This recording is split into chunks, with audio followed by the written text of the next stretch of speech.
Hi everyone, welcome to week 3. So it's time for you to decide what you want to be blogging about. This is going to be your topic area. Then within that topic area, you want to find a niche, and then you want to find a fabulous name for your blog that will really kind of help you to communicate that niche to your potential audience. Okay.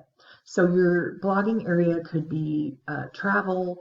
You could do solo travel. You could do traveling in groups. You could do backpacking. You could do in Europe. You could do you could do beaches, beach vacations.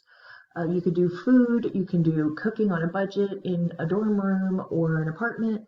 You could do, I had a student last term who did blog about her favorite Steven Star restaurants in Philadelphia, which was really good. So there's a lot of ways that you can nicheify and make this topic your own. And then, of course, you're going to need a great title. And I will help you with that, but I want to see you generating some ideas. I want to see you using the tools that I provided in the course resources for this week. But before we go any further, it's super important for everybody to understand what really is the difference between a blog and a website. Okay. The difference between a blog and a website, or a website that might be an online publication, right? You could have an online publication and it might look like a blog, but how do you know is it a blog?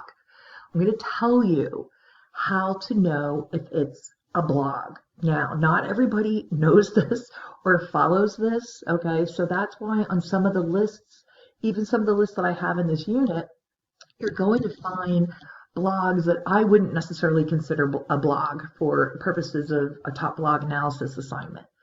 So let me explain why. Obviously, blogs and websites share many common characteristics, but blogs have some very unique features. The most unique is that it allows for reader engagement through comments. Yeah, and then likes and shares, which is good. But, obviously you want people liking and sharing on social media. That's important for promotion.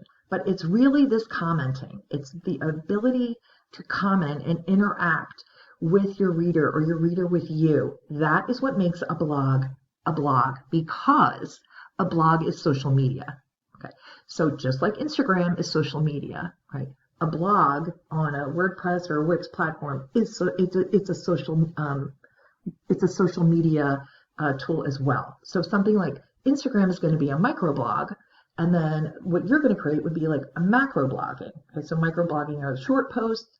So when a lot of times Instagram influencers will say they blog on Instagram, that's microblogging. That is not what we're talking about here at all. Now there are different types and purposes of blogs, right? So here, one of the characteristics that we're saying is that it's written in the first person. Yes, that is true if it's going to be a blog, usually for like an individual, like any one of us.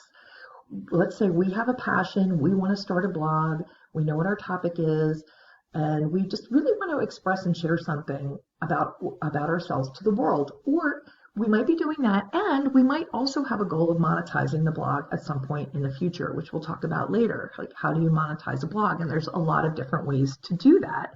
Obviously, don't put your day job first, but there are definite ways to do that.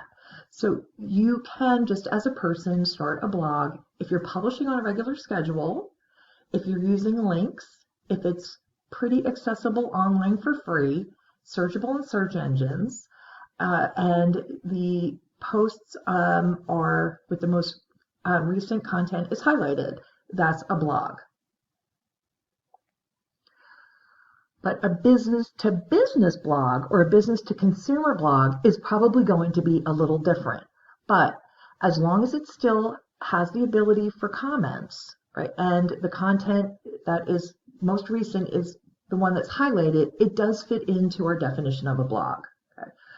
Blogging has many benefits to marketers. Blogs are very powerful content tools.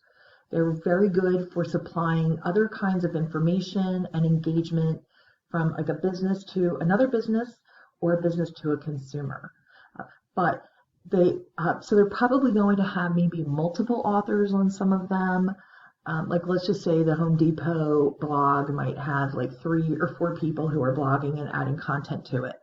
And that's fine. It's still a blog as long as you can leave comments and as long as it has all of the other features, it does count as social media.